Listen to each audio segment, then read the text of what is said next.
고린도전서 7장 17절부터 24절. 지금 고린도서 큐티 시리즈로 쭉 나가는데 이렇게 이제 묵상을 하면 여러분들이 말씀을 그냥 말씀 공부를 잘 하게 되는 거예요. 또 목회자가 말씀을 어떻게 묵상하고 적용하는가, 또 설교 훈련도 돼요. 그래서 제가 하는 걸 잘 따라오면 성경을 보는 눈이 열리고, 또 여러분이 또 나중에 장차 말씀을 전해야 되는데 설교를 잘 할 수 있는 그런 모든 게 다 이제 갖추어지게 되는 것입니다. 오늘 제목은 환경이 아니라 환경을 의지하지 말고 하나님 말씀 중심의 삶을 살아야 합니다라는 제목으로 오늘 말씀을 전하겠습니다. 오늘 17절부터 보면 우리 사람들은 늘 어디에 많이 이렇게 의존하느냐면 자꾸 외부적인 것을 많이 이렇게 의존합니다. 내가 얼마나 신앙생활을 오래 했느냐, 또 지금 내 신앙 환경이 얼마나 좋으냐, 내가 또 교회 직분이 어떤 괜찮은 직분을 갖고 있느냐, 또 내가 교회에서 어떤 일을 하느냐, 심지어는 또 자기도 교단 자랑을 많이 합니다. 교단 자랑하려면 제 자랑할 게 정말 많습니다. 근데 아무 소용없어요. 어떤 사람도 자기도 신학교 자랑 많이 합니다. 저도 신학교 자랑할 게 많아요. 근데 아무 소용없어요. 그래서 외형적인 그런 것을 사람들은 많이 좋아하는데 그렇게 신앙생활을 하면 안 된다는 것입니다. 그러면 실패한다는 것입니다. 외형적인 것이 중요한 것이 아니고 진짜 본질적인 것이 중요하다. 오늘 전체 그렇게 말하는데 17절부터 한번 볼까요? 오직 주께서 각 사람에게 나눠주신 대로 하나님의 각 사람에게 부르신 그대로 행하라. 내가 모든 교회에서 이같이 명하노라. 그러니까 고치려고 하지 말고 그냥 처음 부른 그대로 있으라. 18절 보면 이렇게 나옵니다. 할례자로 부름 받았냐? 할례할 때 하고 예수를 믿었냐? 그러니까 구약 율법 신자로서 예수 믿었냐? 그럼 할례 그대로 가지고 있으라. 또 무할례자가 되지 말라. 일부러 또 무할례자로 부름 받았냐? 굳이 할례를 하려고 하지 말라. 하나도 안 중요하다는 것입니다. 19절에 할례 받는 것도 아무것도 아니요 할례 받지 않는 것도 아무것도 아니로되 오직 하나님의 계명을 지킬 따름이니라. 그러니까 방금 그런 것은 하나도 중요하지 않고 오직 중요한 것은 하나님의 말씀을 따라 사는 것이 중요한 것이니라. 20절에도 봤죠. 계속 같은 얘기. 각 사람이 부르심 받은 그 부르심 그대로 있으라. 처음 예수 믿을 때 네 조건 고치려고 하지 말라. 그게 그렇게 중요한 게 아니다. 네가 종으로 있을 때 부름 받았냐? 염려하지 말라. 그러나 자유할 수 있거든 차라리 사용하라. 주 안에서 부르심을 받은 자는 종이라도 주께 속한 자유자요, 또한 이와 같이 자유자로 있을 때에 부르심을 받은 자는 그리스도의 종이니라. 너희는 값으로 사신 것이니 사람들의 종이 되지 말라. 형제들아 각각 부르심을 받은 그대로 하나님과 함께 가라. 제일 중요한 게 하나님과 함께 거하는 게 중요하지. 22절에 자유자냐? 그리스도의 종이라는 걸 기억해라. 네가 종이냐? 종이 아니다. 너는 그리스도 안에 자유자다. 진짜 중요한 것은 너는 예수님의 피로 값주고 산 주님의 종이요.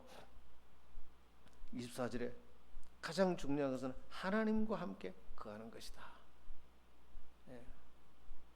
그러니까 형식적인 것을 따라서 거기에 흔들리지 말고 하나님 말씀을 따라 사는 것이, 말씀 중심으로 사는 것이, 그것이 가장 중요하다. 그래서 여러분 본질을 늘 추구하지 신앙의 형식을 추구하지 마시길 바랍니다. 가장 신앙의 핵심적인 본질은, 우리는 고민이 환경이 좋은 일만 오기를 원하고 고통스러운 일은 안 오기를 원합니다. 그렇잖아요. 좀 좋은 일, 내가 생각하는 대로만 착착착 다 돼주고 모두 나를 지지하는 사람만 있고, 나를 만날 때 목사님 설교를 어떻게 그렇게 잘하세요? 내가 주일을 마치고 나갈 때 나한테 그런 소리 하는 사람만 나는 만나고 싶어. 목사님 설교 좀 고치세요. 그러면 도망가고 싶어. 옛날에는 제 아내가 저를 가끔씩 이제 이렇게 설교를 이렇게 좀 고치면 좋겠다. 눈치를 보면 그런 말할 것 같으면 도망가. 격려할 것 같으면 막 그냥 종일 따라다녀. 그렇게 신앙생활하면 안 된다는 거예요. 그런 외부 조건을 따라 신앙생활하면 그러니까 모든 사람이 나를 좋아해주는 그런 상황은 올 수도 없고 또 와서도 안 되고. 근데 사람은 그걸 원한다는 거예요. 이런 우리를 그러니까 바꾸기가 주님이 얼마나 힘들겠어요. 얼마나 힘들겠어요. 우리는 거짓에 많이 사로잡혀 있는 것입니다. 우리가 항상 외형이 아니고 본질에 치우치려면 좋은 일이 오면 좋은 일이 오든지 힘든 일이 오든지 내가 성장의 기회구나. 그리고 회개의 기회구나. 그렇게만 목표를 잡으면 여러분이 좋아하는 사람을 만나든지 힘든 사람을 만나든지 그것이 계속해서 여러분들에게 유익이 될 것입니다. 여러분 잘 기억하세요. 성공하는 사람은 하루아침에 성공하지 않습니다. 그래서 매일매일 조금씩 고치는 사람이에요. 그래서 매일매일 제 자신의 고쳐야 될 것을 오늘 이거 고쳐야지. 저는 노트에 적고 그걸 안 잊어버리려고 목숨 걸고 또 업데이트하고 아마 제 노트북을 보면 아마 기가 막힐 거예요. 지난 수십 년 동안 나를 고치기 위해서 또 업데이트하고 그래서 매일 조금씩 나아지는 사람이 있습니다. 그런데 이 작업을 하지 않는 사람은 매일 조금씩 무너집니다. 조금 마음이 흐트러집니다. 조금씩 더 게을러지고 그 위험한 걸 그대로 방치합니다. 게을러지고 또 교만해지고 또 음란해지고 욕심이 들어오고 그걸 방치합니다. 그러면 조금 하루아침에 무너지지는 않습니다. 조금씩 무너집니다. 그런데 조금씩 개선되는 사람하고 조금씩 무너지는 사람하고 지금은 차이가 없어요. 그런데 열차길이 갈라지듯이 하나는 서울로 하나는 부산으로 10년 후에 하늘과 땅 차이입니다. 한 사람은 너무나 훌륭한 사역자가 되어 있고 한 사람은 완전히 삶이 다 무너지고 병이 오고 있던 재물 다 날려버리고 가정이 다 무너지고 뭐 이런 경우를 나는 수도 없이 봐요. 그래서 여러분 하루아침에 주님 우리를 고치라고 그렇게 하지 않습니다. 고칠 수도 없어요. 조금씩 수요일 안 나오던 사람이 수요일 나오고 큐티 안 하던 사람이 큐티하게 되고 교만하던 사람이 겸손하게 되고 신앙의 균형이 깨어진 사람이 균형을 잡기 시작하고 조금씩 그게 어느 날 딱 갖추어집니다. 와, 저 사람이 저렇게 갖추어졌나? 어느 날 그렇게 됩니다. 어느 날 이런 삶이 본질을 추구하는 삶이에요. 본질. 신앙생활 정신없이 하는 게 아니고 이런 양육 과정을 우리 교회는 계속 시켜주는 게 뭐냐면 이번 금요일 날 제자 양육 이렇게 전문가 훈련 그리고 상담 훈련인데 와 정말 대박입니다. 대박. 한번 들어보세요. 들어보면 정말 여러분은 어마어마한 상담 전문가가 되고 자기 자신을 셀프 카운슬링 자기 자신을 상담할 수 있고 수도 없이 우리 인생에 문제가 오잖아요. 여러분 지난 주일 마치고 월화수 오늘 3일 안에 또 많은 문제가 있었죠. 없는 사람 어디 있겠습니까? 마음에 격동이 올라오고 다 이제 자기 자신을 상담하고 오히려 그게 더 큰 축복이 되도록 만들고, 그렇게. 그리고 누굴 만나면 벌써 이제 전문가가 되기 때문에 이상하다, 상놈아 박사를 안 받았는데 박사보다 더 잘하네. 진짜예요. 제가 늘 간증하잖아요. 정말로 가정이 다 무너졌는데 30분 딱 만나고 한 사람 눈에서 그렇게 많은 눈물이 쏟아지는 것은 나는 처음 봤어요. 팍 쏟아져 버리더라고요. 왜? 속았으니까. 하는 얘기가, 목사님 제가 속았네요. 완전히 속았네요. 4대 가문인데 왜 그렇습니까?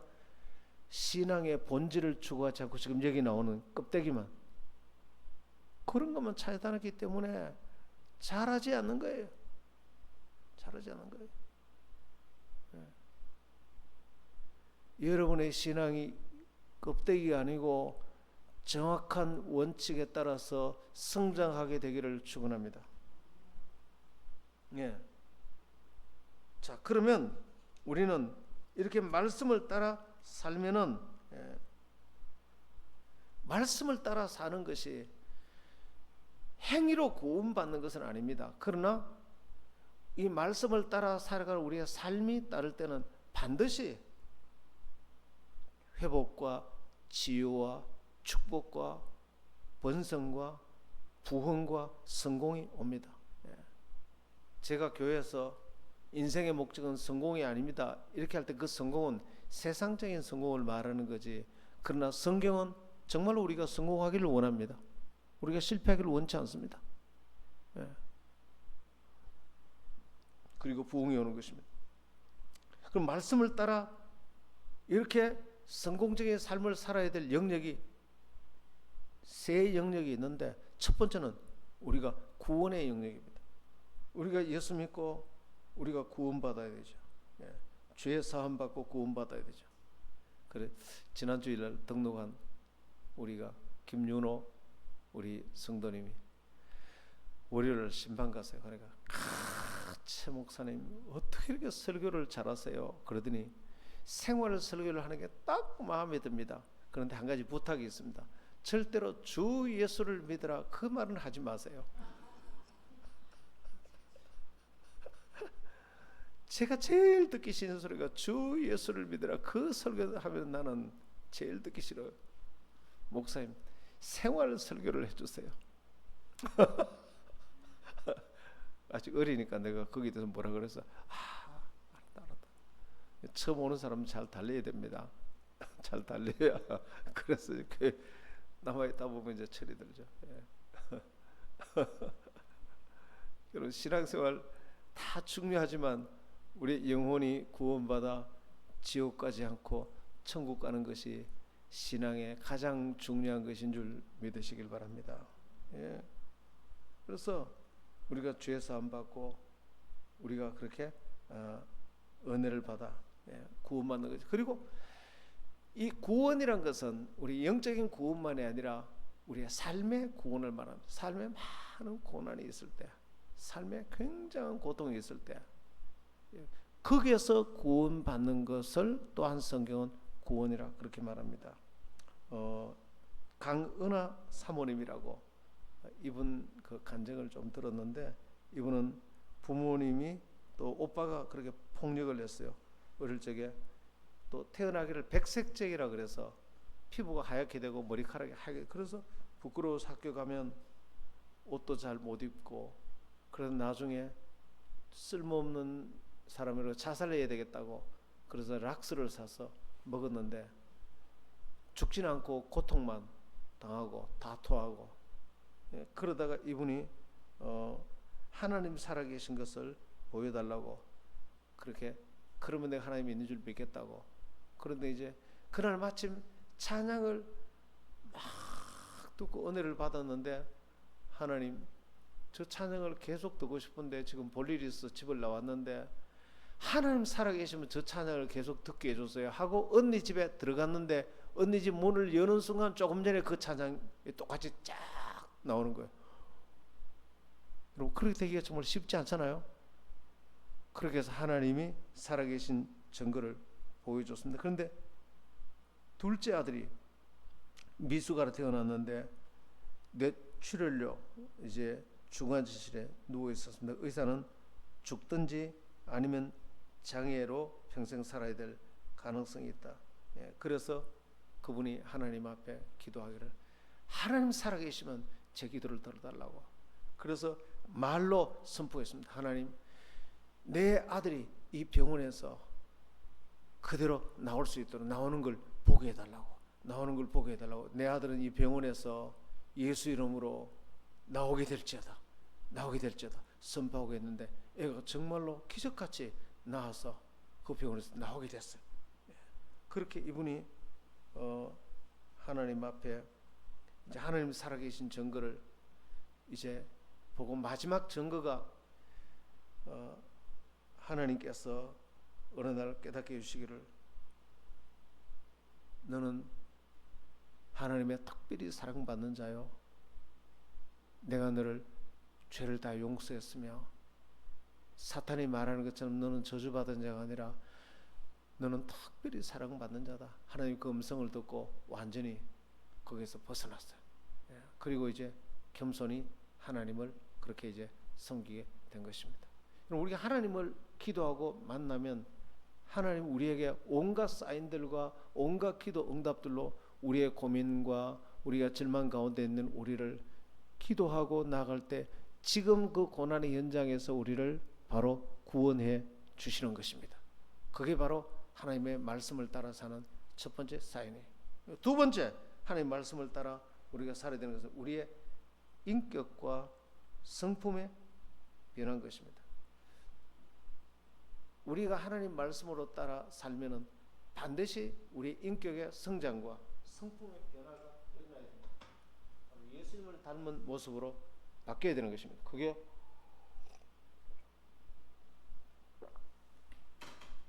성령의 9가지 열매.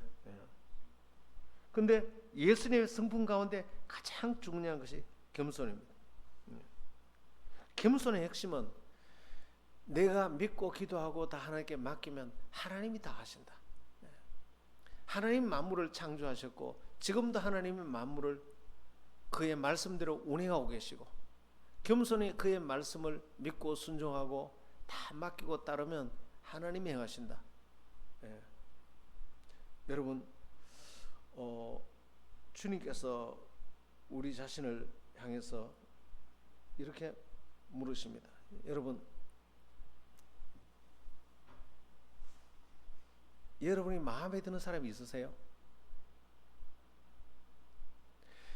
저 사람은 정말로 내 마음에 든다, 그런 사람이 있으세요?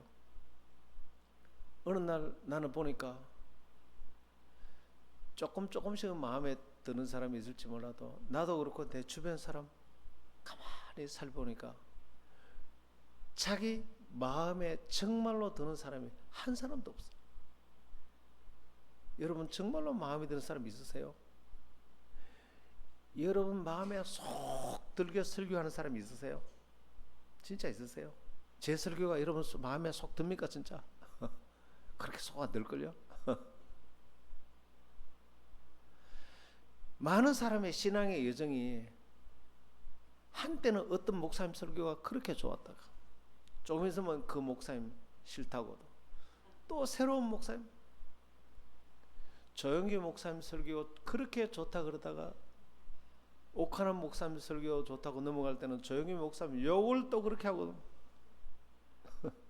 세상 축복 설교만 한다고 그렇게 욕을 하고, 옥하남 목사님 설교를 듣고 그렇게 좋다고 그러다가 또 너무 율법적이라고 또 욕을 하며 또 나옵니다. 그래서 목사님이란 목사님이 다 차이나는 나중에 들을 설교가 하나도 없다. 그런 성도들 정말로 많습니다. 교회에 와도 마음에 드는 성도 있으세요?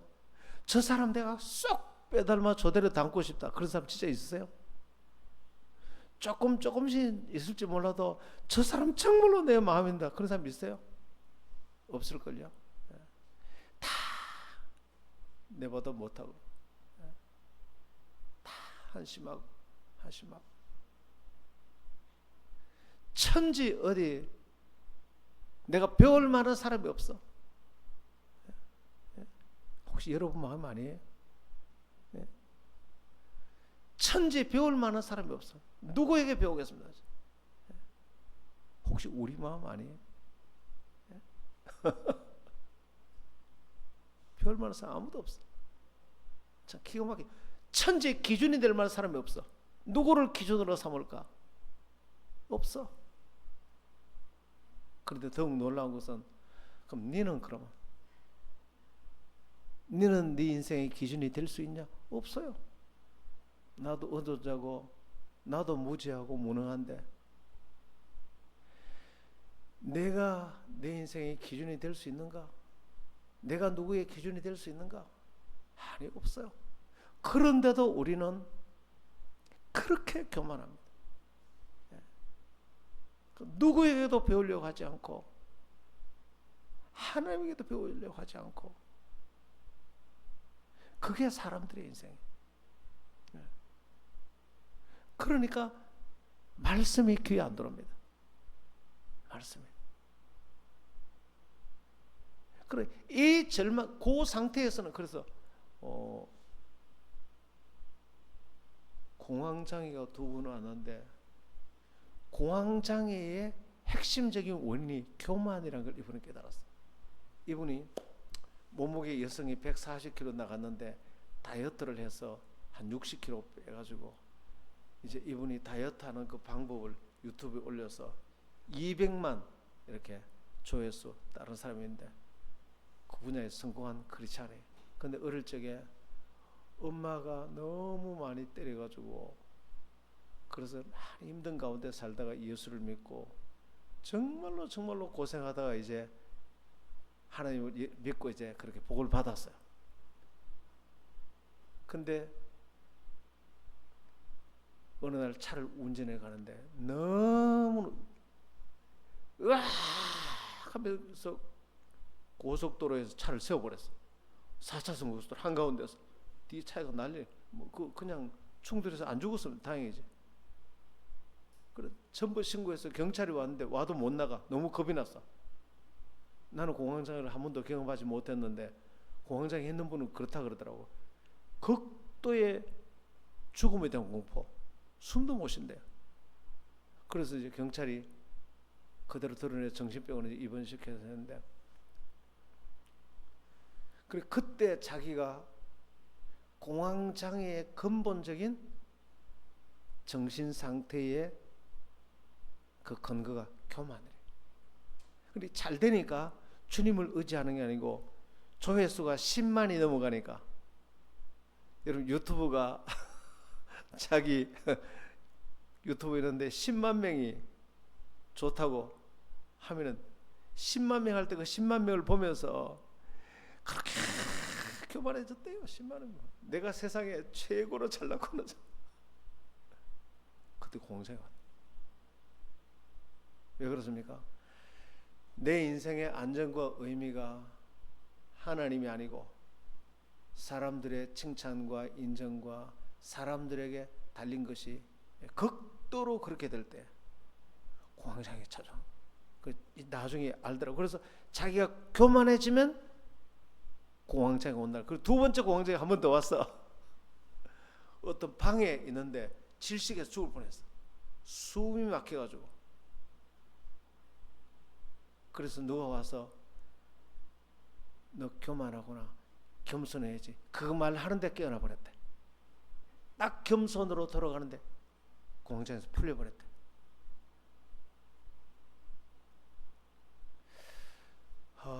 우리의 신앙에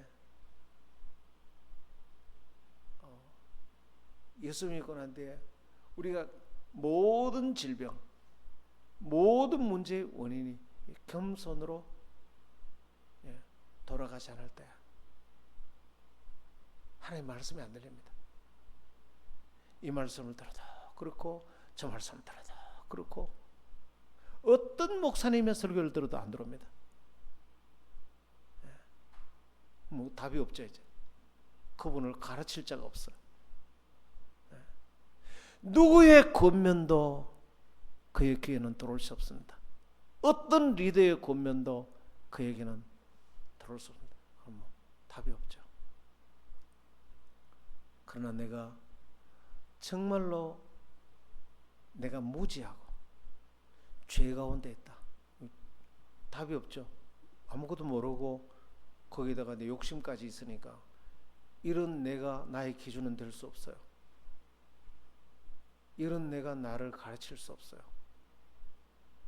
주님, 참으로 겸손하여 저는 오직 하나님 한 분만 신뢰합니다. 하나님 말씀이라면 저는 그대로 순종하며 따르겠습니다. 할렐루야. 그 겸손이 있게 되기를 축원합니다. 그때 우리는 삶의 모든 고통에서 구원받고 우리가 안전하게 되고 비로소 상처받지 않고 비로소 성도들이 하나 될 수 있고 비로소 순종할 수 있고 말씀이 귀에 들어오고 비로소 하나님을 믿을 수 있습니다. 비로소 하나님을 참으로 경배하고 찬양하게 되는 것입니다. 그 다음에 세 번째, 이 말씀을 따라야 될 영역은 우리가 복음 전도와 제자화입니다. 바로 사역이죠. 사역. 여러분, 우리가 이 복음 전도가 얼마나 중요한지 몰라요. 우리가 복음을 전하는 자가 있었기 때문에 이 중요한 복음을 듣고 우리는 영원한 지옥에서 영원한 천국으로 우리 들어가게 된 것입니다. 암 치료제 약을 우리가 전하라고 위임받았으면 반드시 공짜로 받은 암 치료제를 전해줘야 되는 것입니다. 우리가 복음을 위임받은 거 그렇습니다. 영적인 암이 걸려 다 죽어가는데 나눠주기만 하면 영적인 암에서 치료되는데 우리가 암 치료제를 안 나눠주고 있다면 너무나 이거는 직무유기잖아요. 나는 그 약을 먹고 암이 치료됐는데 그 약을 안 나눠준다. 이거는 정말로 잘못된 거잖아요. 영적인 이 암 치료제인 복음을 주님 우리에게 맡기셨는데 안 전해. 이거야말로 마지막에 너무나 큰 직무인 것입니다. 그래서 신앙이 미성숙한 자는 전도할 기분이 들 때만 전도하고 전도할 기분이 안 들 때는 전도 안 하는 것이 어떻게 해요? 미성숙한 그리스도인입니다. 그러나 성숙한 그리스도인은 뭐라고요? 때를 얻든지 못 얻든지 내가 복음을 전하라. 만약 이 복음을 전하지 않으면 내게 화가 있을 것입니다. 그만큼 이 복음 전하는 것을 제일 우선순위로 여기는 것입니다. 이 복음은 누군가가 나에게도 전해줬기 때문에 내가 구원받았죠. 전하는 자가 그렇게 중요합니다. 안 전했으면 어떻게 내가 구원받았을까요? 그렇게 고마운 사람들의 수고로 내가 구원받았다면 나도 마땅히 복음을 전해야 되는 것입니다. 전하는 것이 너무나 중요한 것입니다. 그래서 이 복음을 전할 수만 있다면 모든 방법을 다 동원해야 됩니다. 그래서 우리 교회는 열린셀 축제 인카운터, 이번에 인카운터 수양회 때 많은 분들을 우리가 100명대에 그렇게 합니다. 많은 분들을 모시고 와서 함께 우리가 전도의 기회로 삼고 하자고 그렇게 합니다. 오늘 기도할 텐데요. 저는 처음 첫 번째 교회를 개척하고 난 뒤에 우리 교인들이 이렇게 말했습니다. 여러분들 선교사로 다 우리가 부름받는데 여러분들은 공부하느라고 돈 버느라고 선교사를 못 나가는데 선교사들은 평생 헌신하지만 평생에 1년만이라도 주를 위해서 헌신하라고. 1년만이라도. 하영주 목사님이 늘 그렇게 해서 저도 배웠어요. 전 그 교인들에게 선교사로 나가는데 여러분들은 그분들 다 재산 포기하고 좋은 직장 포기하고 다 선교사로 나가시는데 여러분들은 1년만이라도 선교제가 선교사를 돕든지 아니면 이곳에서 선교사처럼 복음을 전하든지 그렇게 살아. 그리고 그 교인들은 그렇게 산 사람이 정말로 많아요. 직장 1년 딱 휴직해 내고. 그리고 저희 교회는 그때 제가 설교를 한창 하니까 우리 둘째 딸 최주원이가 그때 영대 사회학과를 다녔는데 아빠 나 1년 쉴 거야. 왜? 아빠 설교한 대로 나는 쉬면서 제일 어려운 집을 나왔고 부모들의 보살핌을 못 받는 방치된 청소년들을 위해 전도할 거야. 그래라. 그래서 걔가 이제 그런 아이들만 모았어요. 중국집 배달하고 뭐 소년원에 나오고 그런 애들만 가다 뭐 쇠를 맞았어요. 그때 맺은 열매가 지금 나한테 연락도 와요. 우리 주원에도 연락 오고 다 지금 그래도 어깨를 안 나가고 지금 그거 다 예수 믿고 지금도 건실하게 살아가 있어요. 누군가가 한때 우리를 위해서 복음 전을 위해서 희생해 줬기 때문에 누군가 희생해 줬기 때문에 오늘 우리가 복음을 듣고 이 자리에 있게 되는 것입니다. 최정 권사님 어제 보니까 거기 언니 큰 동서 서미경 성도님 전도하셔서 그분을 잘 돌보려고 거기 성주에 가셔서 하루 시간 내서 가서 하룻밤 같이 자면서 또 말씀으로 잘 양육하고 하루를 온전히 시간 내서 가서 그렇게 하셨더라고. 그리고 그 신앙이 어떻게 자라야 되는가 잘 케어하고 돕고 그렇게 하는 참 시간을 온전히 내서 헌신하는 우리 성도들이 내가 돌보는 양떼들 위해서 시간을 내고 우리는 마땅히 그렇게 해야 됩니다. 주님 우리를 그냥 교인으로 부름받은 게 아니고 제자로 부름받았고 가서 제자 삼으라. 할렐루야. 킹 오브 킹스라는 영화 여러분 아시죠? 바로 여기 지금 여기 동화 쇼핑 여기 8층에 영화 해요. 와 어제 그저께 제 아내랑 봤는데 진짜 은혜되대요. 거기 이병헌이 나와요. 이병헌 또 차인표 다 그 성우로 나와요. 이야 한국인이 나를 그 만들었다는 데서 굉장하더라고요. 한 번 더 보고 싶다 정말. 그 내용이 우리 내면 세계를 그렇게 은혜스럽게 바꿔요. 다 우리를 제자로 불렀어요. 우리를 제자로 불렀을 뿐만 아니라 가서 제자 삼으라. 제자라는 것은 뭡니까? 바로 이 복음을 전하고 제자를 양육하는 이 일에 부름받아. 그냥 교회만 다니는 사람이 아니에요. 이 가장 큰 문제예요. 한국 교회 그냥 교회만 다니는 게 아니고 성경에는 어디에도 단 한 번도 너는 교인 되라고 한 적이 없고 가서 제자 삼으라. 제자 삼으라. 그러니까 성경이 말하는 것하고 오늘 얼마나 다른지 몰라요. 얼마나 여기서 말하는 제자는 뭡니까? 전도하는 제자입니다. 가서 복음 전하는 내가 너를 전도해서 예수님을 따르는 제자로 만들었듯이 너도 전도하는 제자가 되라. 전도하는 제자. 그러니까 예수님이 말씀하신 그 기준과 너무나 다른 거예요. 지금 교회가. 교회 오십니까? 그저 등록만 하고 우리 교회 나와주시면 고맙습니다. 그래서 11점을 해주시면 고맙. 뭐 최고 교인이네 그럼. 성경은 절대 그렇게 교인 만들려고 한 적이 없습니다. 가장 중요한 계명을 뭐라 그래요? 가서 제자 삼아라.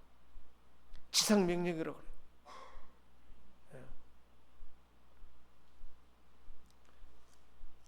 우리는 이 복음을 열심히 전하고 심는 대로 그렇게 살아야 됩니다. 그런데 놀랍게도 이런 복음 전하는 제자 삼는 사역을 하면 그렇게 저항이 많이 일어납니다. 그냥 여러분 대충 교인으로 살면은 저항도 없고 우리가 그런 교회를 만들면은 저항이 별로 없습니다. 모두가 다 그 교회 좋다 그러고 욕도 별로 안 합니다. 그런데 제자 삼는 교회를 하면 어마어마하게 욕을 합니다. 세자르 목사님이 제자 삼는 교회를 해서 50만 교회를 만드니까 바로 옆에 교회 여집사님이 진짜로 욕을 많이 하더라고.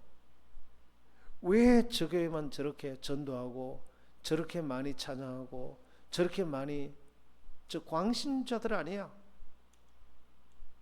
네? 여러분 예수님은 교인으로 부른 적이 한 번도 없어요. 네. 그렇게 제자로 살라고 주님 말씀하신 거예요. 네. 그래서 반드시 그렇게 살면 저항 세력이 많이 나타납니다.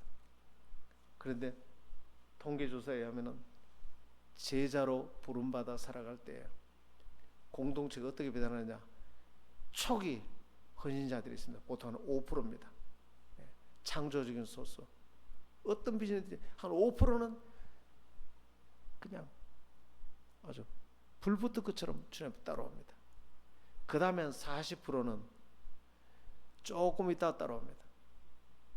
그 다음에 한 40%는 되는가 안 되는가 보자 기다렸다가 되면 나중에 따라옵니다. 마지막 5%는 예수님 재림할 때까지 안 따라온 분이 있습니다. 모든 공동체가 다 그렇대요. 난 이곳에 계신 분들이 초기 창조적인 소스 헌신하는 여러분들이 되기를 바랍니다.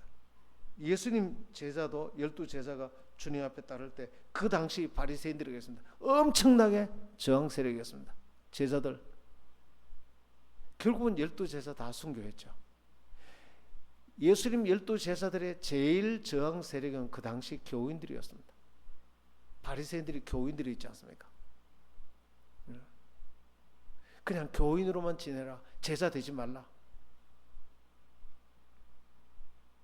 오늘 이곳에 계신 여러분들, 주님께서 오늘 우리를 교인이 아니라 제자로 부른 것을 기억하게 되기를 축복합니다. 그래서 교회는 그렇게 제자로 따라가는 분들을 잘 따를 수 있도록 제자들을 격려하고 보호해주고 잘 훈련시켜주고 그렇게 해드려야 됩니다. 그리고 그 제자를 인도하는 리더들도 또 보살펴줘야 돼요. 리더라고 다 완전하지 않습니다. 여러분 리더들이라고 다 완전하지 않습니다. 다 부족합니다. 리더들을 보호해줘야 됩니다. 뭐 리더가 뭐 어쩌래 그렇게 하면 안 됩니다. 리더들도 부족하기 때문에 리더들도 격려해주고 보호해주고 그렇게 해서 우리 영재비전교회가 하나님이 기뻐하는 그런 위대한 교회로 세워지게 되기를 축원합니다. 한번 기도할까요? 기도하십시다. 하나님, 신앙생활에 형식적인 부분을 따르지 않게 하옵소서. 한 번에 못 고쳐도 매일 조금씩 고쳐나가게 하옵소서. 매일 조금씩 무너지는 사람이 있습니다. 본인이 무너지는 줄 몰라요. 1년 지나면 하늘과 땅 차이처럼 바뀝니다. 매일 조금씩 세워지는 사람이 있습니다. 1년 지나보세요. 하늘과 땅 차이처럼 바뀌어버립니다. 주님, 매일매일 개선되고 세워지고 나아지는 저희들 되게 하옵소서. 주여 한번 외쳐 기도합니다. 주여